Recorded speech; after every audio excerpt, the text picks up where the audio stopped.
In this video, I want to describe what I'm looking for the Everyday Monster project.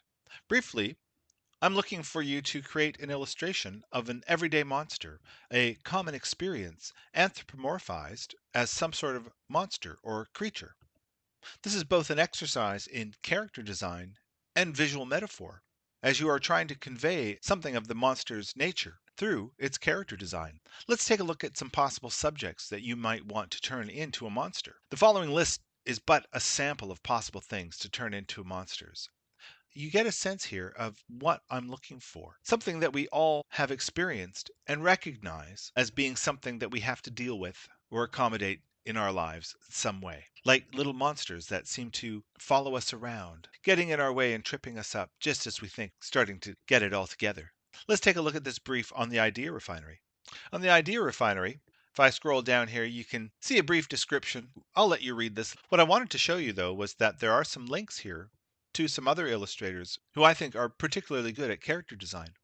One of my favorites is Alberto Ceratino. I'm going to open up Alberto's work. I'll let you explore here, but you can see that Alberto Ceratino is a master at character silhouette, using a minimum of shape and form for the silhouette, but including a lot of graphic texture in the interiors of his shapes. Another illustrator whom I really like is Seb Nyark, a French illustrator. I'm going to open up the post I have on the Idea Refinery, and you get a sense of the character design that this illustrator likes to incorporate. I'll let you click through some of these other links here. There's also this link here to what previous classes have done with this assignment. I'm going to actually jump into Illustrator and we're going to do a quick demo of this guy here. Now this is all Illustrator. If I come to the View drop-down menu and select Outline, you can see that this is a Illustrator file made up of vector paths. Let me just take the elements of this illustration apart just so you can see how this was constructed. We're going to start by creating this eye in just a moment. I have a color overlay here over top of a photographic texture. Let me move that off to the side here. You can see that this texture is actually a fill with inside a vector shape that has an effect on it. We'll create that in just a moment.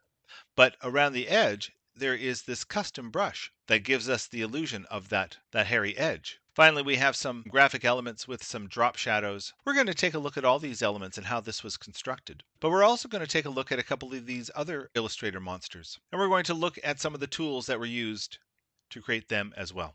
So here's what I would like you to do. We're going to come to the File drop-down menu and we're going to select New. And I'm going to use a standard size document, 8.5 by 11. I'm going to keep my orientation as horizontal so it fits in the screen nicely. I'm going to leave my color at CMYK and the resolution high at 300 pixels per inch. I'm going to say create. The first thing we're going to do is create the iris and pupil for our eye. And we're going to do this in such a way as we are only going to need to create one shape. Let me show you what I'm talking about. I'm going to come over here to my toolbox and choose my ellipse tool.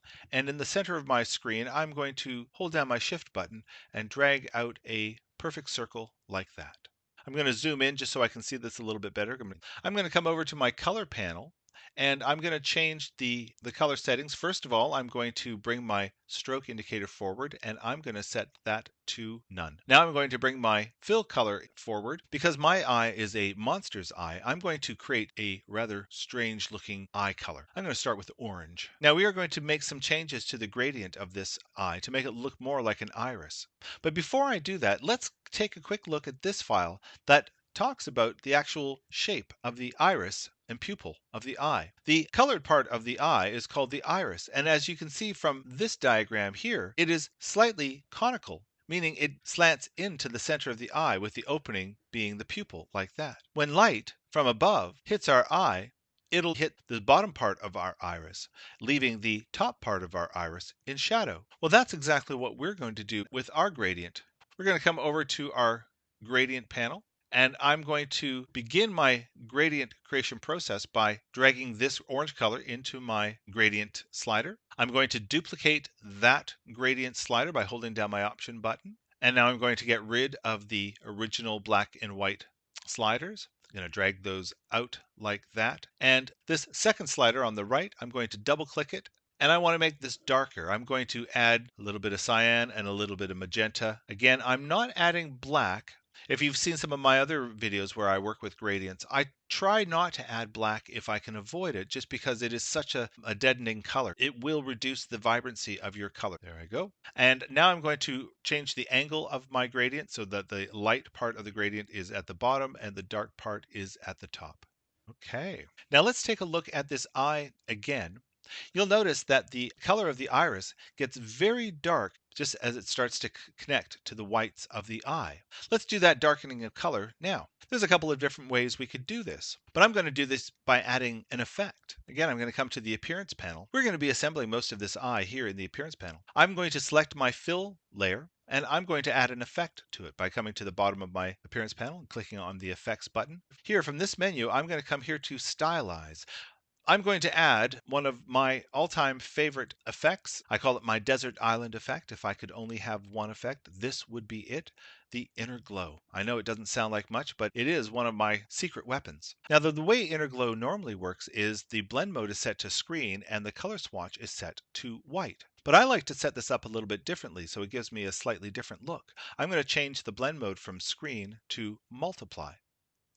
And I'm going to change the color swatch to a darker version of the orange that I have here in my eye color. Now underneath here you can see that I have a couple of values. The opacity, of course, refers to how opaque this new multiply color is, but blur refers to how far into the shape does that blur extend. And you can see as I increase that value, I get that increasing into the shape. For my iris color, I don't want this to extend too far. Now, of course, you might have different values for your effect here, depending on the size of your circle. All I'll say is that you want to have your inner glow effect coming in just enough so that you can see it, but not too deep into your shape. There is the colored iris. Let's create the pupil. And we're going to do that right here in this circle shape that we have selected right now. First of all, I'm going to come over here to the appearance panel. I'm going to select the fill color that I currently have selected. And I'm going to come down here to the bottom of the appearance panel and click duplicate selected item. That's going to give me two fill colors sitting right over top of each other, both set to the same value. But this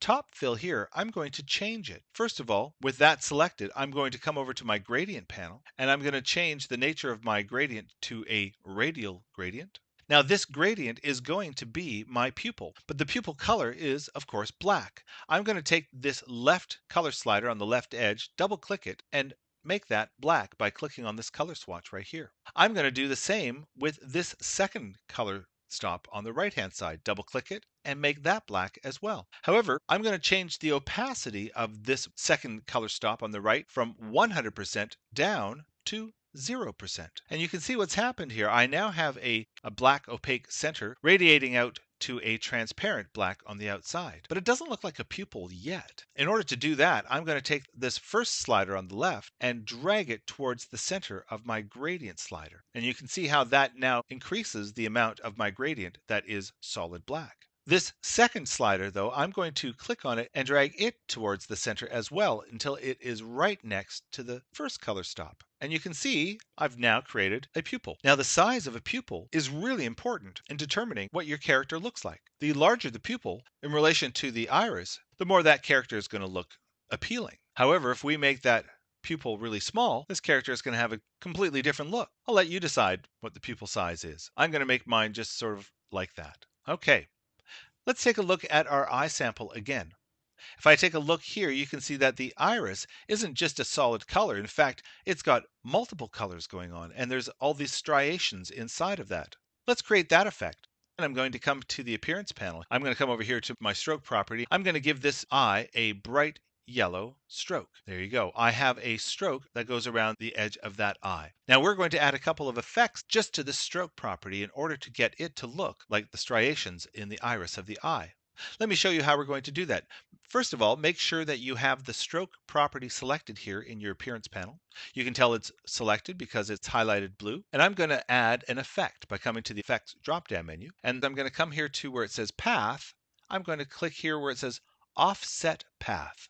Now you can see what our default setting of a positive value will do. It takes that yellow stroke that I just had around the outside edge of the circle and offsets it by this amount on the outside of our shape. But if I were to make this a negative value by clicking inside of that field and putting a minus sign in front of that value and then saying preview, you can see that now that line is on the inside of this shape. And that's exactly what we want. What I really want is for this line to be exactly halfway between the outside edge of my iris and the outside edge of my pupil. So roughly about here. It needs to come in just a little bit more than it currently is, just so that becomes 2. There I go. That looks like it's halfway in between the outside of the iris and the outer edge of the pupil. I'm going to say OK. Now with this stroke still selected, again, I'm going to come here to the Effects drop-down menu, and I'm going to select Distort and Transform Zig Zag. And you can see already that Zig Zag is applying a starburst effect to that outline. First of all, I'm going to increase the number of ridges, something like that. Now this size allows me to change the length of those striations, but be careful, you don't want to extend it beyond the outer edge of your iris. I'm going to leave mine roughly like that. And the last thing I'm going to do is I'm going to change the nature of the points from corner to smooth. We are almost done. Again, with this stroke panel still selected, I'm going to add yet one more effect. I'm going to again come to the Effects drop-down menu.